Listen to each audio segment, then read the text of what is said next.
세 번째 질문은 여기까지 하겠습니다. 이제 네 번째 질문입니다.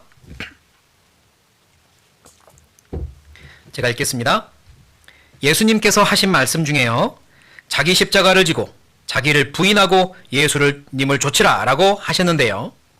자기 십자가가 무엇을 의미하는지, 그리고 자기를 부인한다는 말은 또 어떤 의미인지 알고 싶습니다 라는 질문입니다. 먼저 마태복음 16장을 찾겠습니다.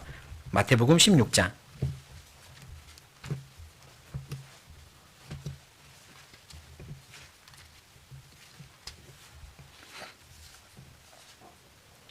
마태복음 16장 24절. 제가 읽겠습니다. 이에 예수께서 제자들에게 이르시되 아무든지 나를 따라오려거든 자기를 부인하고 자기 십자가를 지고 나를 좇을 것이니라. 이 말씀을 마태복음, 마가복음, 누가복음에 다 제자들이 기록하고 있거든요. 워낙 그들의 마음속에도 각인되었던 말씀이니까 기억해서 이 서신서, 복음서에다가 기록을 했겠죠. 그러면 좀 이제 생각을 해볼게요. 당시 십자가는 우리가 아는 것처럼 사형 형틀이었죠. 아주 흉악한 죄인을 못을 박아서 매달아 죽을 때까지 매달아 놓는 아주 처참한 사형 형틀이 십자가였습니다. 그래서 그 당시 십자가라는 단어는 누가 보아도 별로 사용하고 싶지 않은 단어였고, 그리고 되게 부정적인 의미를 가진 단어였을 겁니다. 근데 예수님께서는 처음부터 십자가에 죽으시려고 계획하고 오셨고요. 이 계획은 사실 창조 전부터 계획하신 거거든요. 십자가는 사실 예수님이 처음부터 계획하신 겁니다. 최소한 우리가 알 수 있는 것 중에 예수님이 오시기 약 1000몇백 년 전에 출애굽 당시에도 십자가를 이때도 계획하셨구나라고 알 수 있는 장면이 있는데, 민수기 21장에 보면 이스라엘 민족이 광야 생활을 하다가 하나님께 죄를 짓고, 그때 그 광야에 있는 아주 무서운 불뱀이라고 하는 독뱀들이 몰려와가지고 백성들을 물었거든요. 금방 죽습니다. 죽게 생겼어요. 그때 모세가 기도하자 하나님께서 명령하시기를 놋으로 뱀의 모양을 만들어서 장대에 높이 달아놓고 물린 자마다 그걸 보게 하라고 하셨거든요. 보는 자마다 살리라. 그러니까 불뱀에 물려서 죽게 될 운명의 사람들이 장대에 달린 뱀, 그게 뭐라고? 근데 그걸 보면 살도록 하나님이 말씀하셨어요.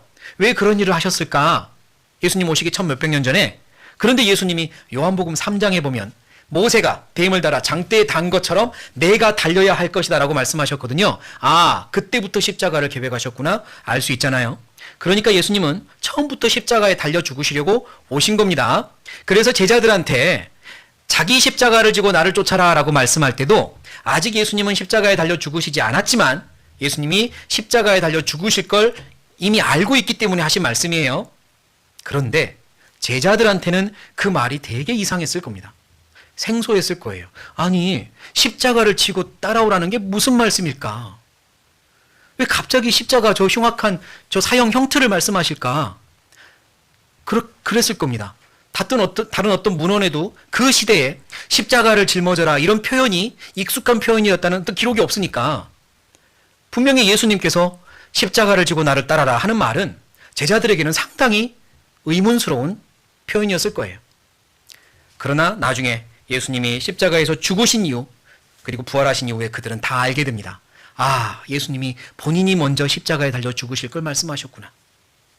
그리고 우리에게 그 십자가를 또 져야 한다고 말씀하시는구나. 이제 이해가 될 거 아닙니까?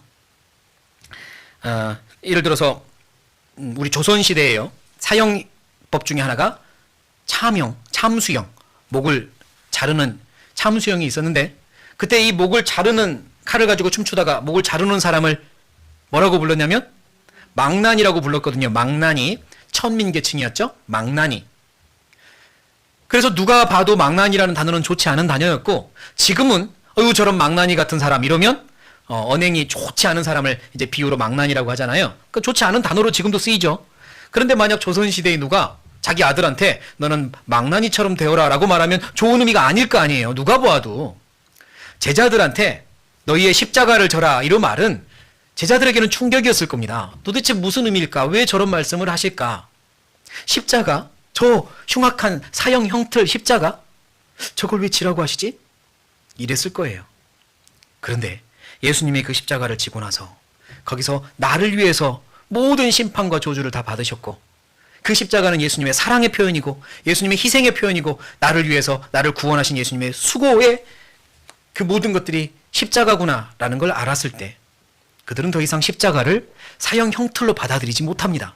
이제 십자가라는 단어만 들으면 예수님의 사랑, 예수님의 희생, 예수님의 그 수고가 당연히 생각나는 거죠. 십자가의 의미가 제자들에게서 바뀐 겁니다.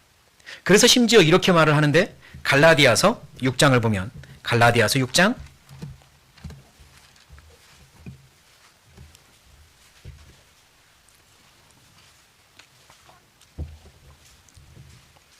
6장 14절 14절 제가 읽겠습니다. 그러나 내게는 우리 주 예수 그리스도의 십자가 외에 결코 자랑할 것이 없으니 그리스도로 말미암아 세상이 나를 대하여 십자가에 못 박히고 내가 또한 세상을 대하여 그러하니라.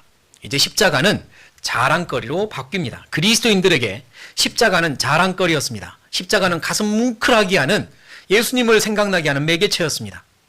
물론 그래서 십자가를 매달고 다니고 이거를 권장하는 건 아니지만 어떤 분들은 그 십자가를 그렇게 자랑거리로 또 생각할 수 있는 거니까 교회당에 십자가의 상이 있다 이런 걸 가지고 너무 저거 우상숭배 아니야?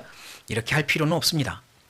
누군가는 그 십자가를 볼 때마다 예수님의 사랑과 희생을 기억하는 매개체가 되니까 자랑거리로 또 십자가를 좋아하는 사람들도 있거든요. 여하튼 제자들에게는 이제 십자가가 자랑거리가 됐습니다. 예수님의 그 사랑과 희생을 생각나게 하니까요. 그런데 이제 예수님이 부활하시고 승천하신 다음에 초대교회를 이루고 복음을 전하던 그들의 모습을 잠깐만 생각을 해보죠. 제자들은요, 그들이 그토록 자랑하는 십자가, 예수님의 그 십자가를 짊어지고 갈 때 그 현장에 그들은 없었습니다. 다 도망갔어요. 글쎄 멀리서 이렇게 바라본 제자들이 있었을지 모르겠지만 다 도망갔습니다. 그런데 엉뚱한 사람, 구레네에서 온 시몬이라는 사람이 예수님을 그 전에 따라다니지도 않았던 그 사람이 그 순간 하필 그 자리에 있다가 군병한테 잡혀가지고 예수님의 십자가를 같이 짊어졌잖아요. 그리고 구레네 시몬은 나중에 구원받은 그리스도인이 되었거든요. 이제 예수님의 제자들, 그들도 구레네 사람 시몬을 보면 너무너무 부러웠을 겁니다. 그때 예수님 옆에서 예수님의 십자가를 같이 짊어졌다는 그 시몬 형제는 그게 또한 엄청난 자랑거리였겠죠. 아마 간증을 시키면 그 간증을 또 할지 몰라요. 제가 그때 예수님의 거친 숨소리를 들었습니다. 제가 그때 예수님의 표정을 보았어요. 고통스러울 텐데 고통스럽지 않은 표정? 너무 이상했거든요. 솔직히 이런 간증을 할 수도 있겠죠. 제가 그때 뭔지 모를 그 뜨거운 사랑을 느꼈던 것 같아요. 이럴 수도 있고요. 여하튼 구레네 시몬 형제는 자기가 예수님의 십자가를 같이 짊어졌다는 게 엄청난 자랑거리였을 것이고 사도들 또 다른 그리스도인들에게는 부러움의 대상이었을 겁니다. 나도 그때 그 장소에 있었다라면 같이 짊어졌다라면 얼마나 좋을까 이랬겠죠. 다시 나한테 그런 기회가 있다면 절대 도망가지 않을 텐데 이런 생각도 하겠죠. 그러나 돌이킬 수 없는 시간이었잖아요. 그러다가 그들이 한 가지 깨달은 게 있습니다. 그리고 그 깨달은 게 너무나도 신이 났을 거예요. 뭘 깨달았느냐? 사도 바울의 편지에 이런 말씀을 하고 있어요. 골로새서입니다. 골로새서 1장. 골로새서 1장 24절입니다. 24절 제가 읽겠습니다. 내가 이제 너희를 위하여 받는 괴로움을 기뻐하고 그리스도의 남은 고난을 그의 몸된 교회를 위하여 내 육체에 채우노라. 사도 바울의 간증입니다. 그리고 모든 형제 자매들 그리스도인들의 간증이었을 겁니다. 예수님께서 십자가를 지셨습니다. 구원을 완성하시려고요. 희생의 십자가, 그 사랑의 십자가를 짊어지셨죠. 그리고 구원을 완성하셨습니다. 그런데 교회를 세우고 복음을 전하다 보니 아직 예수님의 그 수고가 끝나지 않았구나. 아직 예수님 쉬지 않으시는구나. 내 안에 계신 성령님이 쉴 수가 없으시구나. 깨닫는 겁니다. 아직도 예수님은 하셔야 할 일이 남아있구나. 그게 뭐냐면 교회였습니다. 복음을 더 전해서 더 많은 형제자매들이 세워지고 하나님의 몸인 교회가 완성될 때까지 예수님, 그분은 기도를 쉬지 않으시고 일하고 계시겠구나. 성령님, 그분은 일하시는구나. 그리고 나를 통해 일하시는구나. 내가 짊어질 십자가가 남아있구나 한 겁니다. 이제는 복음 전파를 위해 교회를 위해서 내가 짊어질 수 있는 고난이 남아있구나. 예수님이 구원의 완성을 위하여 짊어진 그 십자가에는 내가 동참하지 못했지만 복음을 전파하고 교회를 이루는 그 일을 위하여 십자가를 질 수 있는 기회가 있구나. 너무 다행이다. 너무 다행이다. 그렇게 그런 마음으로 이제 자기들에게 주시는 십자가를 짊어졌을 겁니다. 그래서 자기 십자가를 지고 따르는 겁니다. 예수님이 나를 위해서 수고하시고 희생하시고 사랑하신 것만큼 이제 우리가 그 수고와 희생과 사랑의 마음으로 짊어져야 될 십자가가 있습니다. 복음을 전파하기 위하여, 교회를 완성하기 위하여 여전히 필요한 수고와 희생과 사랑이 있습니다. 우리가 하나님께 드려야 될 거예요. 수고와 희생과 사랑을요. 그래야 복음이 전해지고 교회가 세워집니다. 하나님께서 그래서 각자에게 십자가를 여러 가지 형태로 주십니다. 짊어지라고, 함께 짊어지자고, 복음 전파를 위해, 교회를 세우기 위해 함께 짊어지자고. 그래서 자기 십자가라고 하신 겁니다. 각각에게 주어진 십자가가 달라요. 무게도 다릅니다. 각각의 신앙에 따라, 또 형편에 따라, 여러 가지에 따라 십자가의 형태와 무게가 달라요. 한 3가지 정도 생각해 보려고 합니다. 첫 번째는, 내게 주어진 십자가, 첫 번째는 개인적으로 무거운 아픔들, 무거운 환경들일 수 있습니다. 그게 나에게 주어진 십자가입니다. 이렇게 생각이 될 수 있죠. 아니, 이런 환경과 이런 아픔 때문에 복음 전하기가 더 힘듭니다. 경제적인 어려움이나 또는 어떤 여러 가지 형편의 어려움 때문에, 또는 건강상의 어려움 때문에 복음 전하기가 더 힘들어요. 차라리 그게 없으면 더 복음 위해서 살 수 있고 교회를 위해 살 수 있는데 왜 그거를 주셔놓고 복음을 위해 살 수 있는 십자가라고 하십니까? 차라리 그게 없으면 복음을 위해 살 수 있는 십자가인데요. 그런데 모든 것을 아시는 하나님께서 내게 그 무게만큼의 십자가를 짊어지우신 이유는 그게 있어야 내가 떠내려가지 않기 때문입니다. 예를 들면요, 저희 예전에 시골에 살 때 비가 막 장마비가 내리면 학생들이 학교를 못 오는 학생들이 많았어요. 왜냐면 개울이 이제 막 이렇게 징검다리 건너다니던 개울이 불어버리니까 아이들이 못 오는 거죠. 잘못하면 휩쓸리니까요. 그런데 어떤 경우는 등교할 때는 괜찮으니까 등교했다가 하교하고 갈 때는 이제 불어버린 경우도 있습니다. 그때 어떻게 하냐? 이 아이들이 그걸 건널 때는요, 주변에서 큰 바위 덩어리를 잡고 듭니다. 그리고 건너요. 왜 그럴까요? 예, 무게가 있어야 안 휩쓸리거든요. 이 물살이 휩쓸리지 않으려면 내가 좀 무거워도요, 돌멩이 들고 건넙니다. 그래야 휩쓸리지 않거든요. 휩쓸리지 말라고 하나님께서 내게 적당한 무게의 십자가를 짊어지우십니다. 세상이 유혹이 많아지고 여러 가지 나를 넘어뜨리려고 하는 것들이 많아지고, 내가 또 하나님을 위해서 업적이라는 걸 이룰수록 내 마음에도 교만이라는 게 싹틀 가능성도 높아지고, 기타 등등 여러 가지 이유로 휩쓸려서 넘어지지 말라고 내게 십자가를 짊어지우는 때가 많이 있습니다. 또한 우리의 신앙의 힘은 계속 키워져야 됩니다. 신앙의 근력이 키워져야 됩니다. 신앙의 근육이 붙어야 됩니다. 그래야 더 큰 일을 할 수 있거든요. 근력이 붙으려면 당연히 그만큼의 훈련이 필요하죠. 요즘 웨이트 트레이닝이라고 하나요? 이렇게 운동하는 사람들 무거운 역기 들었다 내렸다 하잖아요. 아니, 그 무거운 걸 왜 들었다 내렸다 해요, 힘들게. 뭐 붙이려고? 근육 붙이려고, 근력 키우려고. 근력을 키워야 살아가는 데 힘이 되니까 근력 키우려고 무거운 걸 들었다 내렸다 합니다. 그런데 여러 가지 운동기구를 제대로 드는 방법을 모를 수도 있고, 또 옆에서 계속해서 이렇게 밀어붙여주면 더 할 수 있기 때문에 개인 코치를 두는 경우가 있죠. PT라고 하죠. 개인 코치를 둡니다. 그럼 옆에는 개인 코치는 여러 가지 운동기구를 드는 방법도 알려줄 뿐만 아니라 옆에서 계속 이제 잔소리를 해주죠. 하나 더, 할 수 있어. 하나 더, 안 돼, 하나 더 이렇게 합니다. 안 돼, 그러면 밥 못 먹어요. 다시. 이래가지고 꼭 들게 만들거든요. 자, 이제 무게 올립니다. 무게 올려도 할 수 있어요. 올립니다. 개인 코치가 붙지 않으면 그렇게 못해요. 그러나 코치가 붙어서 무게도 올려주고 근력도 키워주죠. 돈 들여서 개인 코치 붙여가지고 잔소리 들으면서 합니다. 하나님이 내 신앙의 개인 코치세요. 나의 신앙의 근력을 붙이기 위하여 십자가라는 걸 주시고 들게 하십니다. 들 수 있어. 들어야 돼. 들 수 있단다. 할 수 있단다. 네가 들 만큼 준 거야. 이게 있기 때문에 너의 근력이 키워지는 거란다. 이게 있기 때문에 너의 신앙이 단단해지는 거야. 이게 있으니까 네가 어려운 일을 헤쳐나갈 수 있는 거야. 이것 때문에 복음을 못 전하는 것 같지? 그렇지 않단다. 이게 있으니까 네가 복음을 전할 수 있는 거란다. 천국 가면 알게 될 거예요. 하나님이 왜 나에게 이런 십자가를 주셨나? 천국 가면 알겠지만 확실한 건 나의 신앙의 근력을 위하여 필요하니까, 휩쓸리지 말라고 필요하니까 주셨습니다. 딱 나는 그런 사람이니까 줬습니다. 그게 없으면 안 될 사람이니까, 딱 그 정도의 사람이니까 주신 겁니다. 그러니까 십자가라고 생각하시면 감사한 마음으로 품으십시오. 구레네 시몬이 예수님의 십자가를 들고 갔을 때요, 그가 구원받은 그리스도인이었다면 더 품으면서 들었겠죠. 그리스도인들이, 제자들이 그리스도의 남은 고난을 내 육체의 체온으로 하라고 말할 때 그들은 자기에게 주어진 십자가를 품에 안고 갔을 겁니다. 왜요? 사랑의 마음으로. 내가 이걸 짊어지지 않으면 예수님이 짊어져야 될 무게가 더 클 거야. 내가 짊어져야지. 내가 짊어지자. 예수님의 십자가 직접 들지 못했지만 내게 주신 이 십자가, 복음을 위하여 기쁜 마음으로 짊어지자. 그래서 하나님이 내게 주신 십자가는 품에 안고 기쁜 마음으로 짊어져야 하는 겁니다. 여러 가지 주변 상황들, 힘들고 무거운 것들이 하나님이 내게 짊어주신 십자가입니다. 또한 내 주변의 사람들, 그들 역시 내게 많은 경우 십자가죠. 내가 전도를 해야 될 분들, 당연히 복음 전파를 해야 되니 그분을 위해서 수고하고 희생하고 사랑해야 되니 복음을 전해야 될 사람들은 당장 내게 맡겨주시는 십자가가 뻔하고요. 맞고요. 또한 구원을 받았다 할지라도 나랑 계속 관련을 맺어가면서 내가 섬겨야 될 분들, 가족, 친지, 또 내가 전도했던 분들도 이제는 나의 십자가입니다.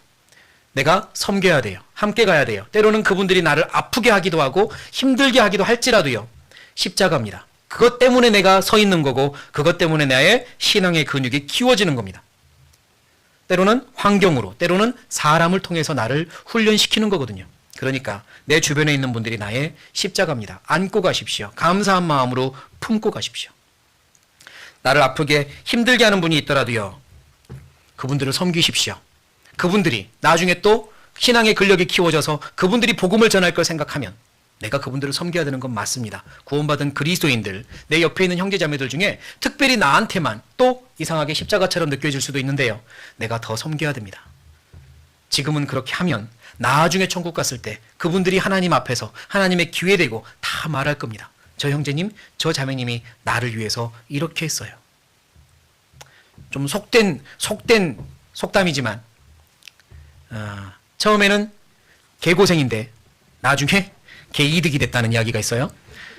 내 십자가 처음에는 고생스럽지만 하나님 앞에 가면 이득이 됩니다. 잘했다. 내가 그때 짊어지고 가길 잘했다. 나한테 딱 필요한 만큼이었구나 알게 될 거예요. 그러니까 어떤 형태로든 내가 십자가라고 생각이 되시거든 품으십시오. 십자가는 내가 이고 지고 가야 됩니다. 품으며 가야 됩니다. 그리고 나를 힘겹게 하는 게 아니라 그냥 내가 사랑하는 것들도 있습니다. 내가 사랑하는 나의 아이들 너무 예쁘고, 나의 가족들 내가 사랑하고, 나의 어떤 성격도 내가 사랑하고, 내가 이루어놓은 업적도 사랑하고, 내가 하는 일도 너무 즐겁고 사랑하고, 그런데 내가 사랑하고 그런 것도 나에게 십자가입니다. 왜냐? 언젠가는 나에게 그걸 희생하라고 말할 때가 올 수도 있기 때문입니다. 마냥 사랑만 하고 있으면 안 돼요. 이거 역시 하나님 앞에서 언젠가는 희생해야 될 때가 올지도 몰라요. 그러니까 십자가가 됩니다. 그때는 기쁜 마음으로 희생도 하셔야 돼요. 하나님의 복음을 위하여, 교회를 위하여 내가 사랑하는 것까지 내려놓는 건 너무 힘들고 어려운 일이겠죠? 하지만 하나님이 주시라고 할 때는 십자가를 지는 마음으로 희생하십시오. 사랑하는 마음으로, 하나님을 사랑하는 마음으로 내려놓으십시오. 그게 십자가를 지는 바른 태도고 마음가짐입니다. 그래서 십자가는 내가 소중히 여기는 것들도, 또 내가 불편하게 여기는 것들도, 내 주변에 있는 환경이나 내 개인적인 성향이나 내 개인적인 건강의 문제나 집안의 일이나 가족들이나 모든 것들이 때로는 내게 십자가로 다가옵니다. 그때면 소중하게 이고지고 가시기 바랍니다. 이게 나한테 꼭 필요하기 때문이고, 나에게 하나님께서는 수고와 희생과 사랑을 지금 보여달라고 하시는 겁니다.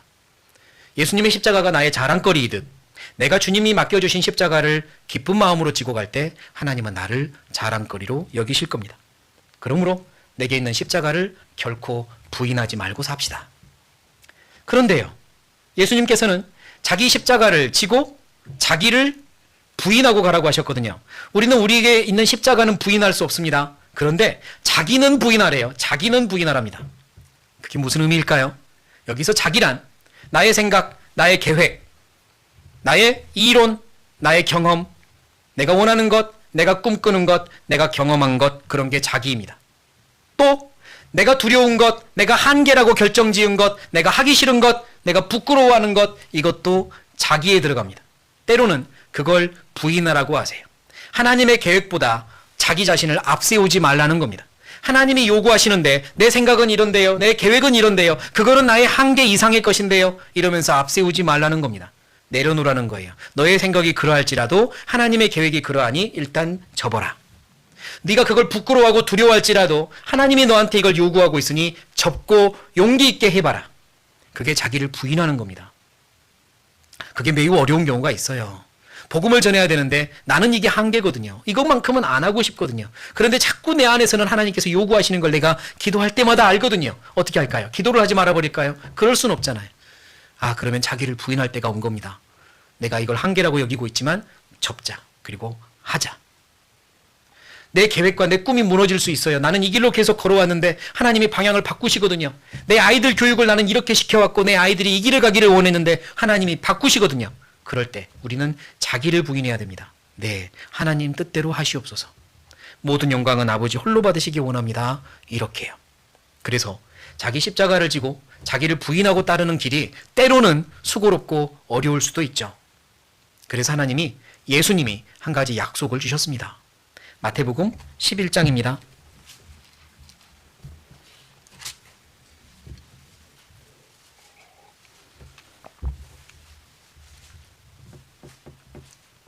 (11장) 29절 30절 제가 읽겠습니다. 나는 마음이 온유하고 겸손하니 나의 멍에를 메고 내게 배우라. 그러면 너희 마음이 쉼을 얻으리니 이는 내 멍에는 쉽고 내 짐은 가벼움이라 하시니라. 예수님이 어떤 약속을 하셨냐면 나의 멍에를 같이 메고 내게 배워라 그랬죠. 예수님은요 언제든지 나와 함께 멍에를 메실 준비가 되어 있습니다. 멍에란 옛날 소를 가지고 농사를 지을 때 한 마리만 있으면 뭐 이렇게 멍에가 필요 없는데 두 마리 이상이 되면 일 잘하는 소 옆에다가 신참소를 같이 두고 연결을 시켜주는 거죠. 목에다가 이렇게 걸어가지고요. 그러면 이제 새로 일을 배우는 소는 일을 잘하는 소 옆에서 따라다니기만 하면 됩니다. 그러면서 일을 배우는 거거든요. 이 일을 잘 못하는 신참소한테 이 일을 다 시켜버리면 헉헉거리면서 해야 되는데 이 일을 잘하는 소랑 같이 멍에를 씌워 놓으면 한결소홀합니다. 왜냐하면 일 잘하는 소가 앞서서 해내니까 앞에서 일을 다 하니까요. 따라가면서 배우면 되거든요. 예수님이 뭐라고 하시냐면 내가 멍에를 준비하고 있고 언제든지 와서 나하고 같이 써라. 내 짐을 덜어달라는 게 아니라 너의 짐을 나한테 맡겨라. 내가 앞서 행해주마 라는 말씀입니다. 너의 모든 죄짐은 내가 다 짊어졌지만 너의 삶의 십자가는 내가 다 짊어질 수는 없단다. 그건 너의 영광을 내가 다 빼앗는 거잖아. 그렇지는 못한단다. 하지만 너의 십자가를 내가 같이 지겠다 이러신 거예요. 죄짐처럼 다 가져가지는 않으십니다. 하지만 내게 주어진 십자가 이것들은 함께 져주려고 언제든지 준비하고 계세요. 맡기시면 돼요. 주님, 제 십자가가 무겁습니다. 제가 어떻게 하길 원하십니까? 도와주세요. 저 이거 혼자 지는 게 힘듭니다. 같이 져주세요. 하나님께 가는 겁니다. 그러므로 자기 십자가는 무릎 꿇고 지는 겁니다. 무릎 꿇고 지는 게 자기 십자가예요. 무릎 꿇고 하나님 함께 해주세요. 그때 하나님께서 멍에를 같이 써주시고 나만 따라와라. 내가 앞서 행하겠다라고 하시는 거죠. 우리는 뒤따라가는 겁니다. 내 십자가를 짊어지고 예수님께 무릎 꿇고 기도하며 도와주세요. 도와주세요. 주님 뜻대로 할게요. 주님 이끄시는 대로 따라갈게요. 이렇게 할 때 예수님의 온유함과 겸손함을 내가 점점 배워가게 되는 거예요. 신앙의 인격이 점점점 커지는 겁니다. 내 안에 주님의 성품이 점점 커집니다. 십자가를 지고 갈 때 가능합니다. 십자가를 벗어버리면 주님의 성품도 내 안에서 더 키워질 수가 없어요. 십자가를 지고 예수님과 함께 따라갈 때 예수님의 성품도 내 안에서 커지는 거예요. 그러므로 십자가는 예수님과 같이 져야 됩니다. 아까 말했던 그 개인 코치가 각각의 다른 운동기구를 어떻게 사용하는지 알려주고 그렇게 하도록 만들어 주는 것처럼 하나님께서도 나의 삶의 신앙의 개인 코치가 돼서 이 십자가는 이렇게 들고 저 십자가는 저렇게 들어야 안전하고 수월하다고 알려주십니다. 그러니까 혼자 지지 마세요. 하나님 도와주세요. 이거 어떻게 해야 되는지 가르쳐주세요. 제가 어떻게 변해야 되는지 가르쳐주세요. 모든 영광은 하나님이 다 받으시면 좋겠습니다. 저는 하나님의 뜻대로 쓰임받기 원합니다. 라고 기도하며 가는 게 십자가를 같이 짊어지고 가는 비결입니다. 그렇게 짊어지고 영광의 길까지 걸어갔으면 좋겠습니다. 같이 기도하겠습니다.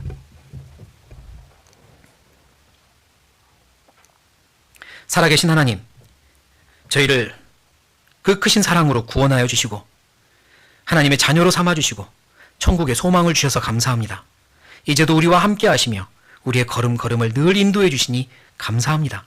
우리의 삶에 감사가, 찬양이 빠지지 않게 해주시고 주님을 위하여 남은 생에 힘있게 살 수 있도록 도와주십시오. 더욱더 부지런하게 주님을 닮아서 주님이 짊어지우신 십자가를 짊어지고 살아갈 수 있도록 도와주십시오.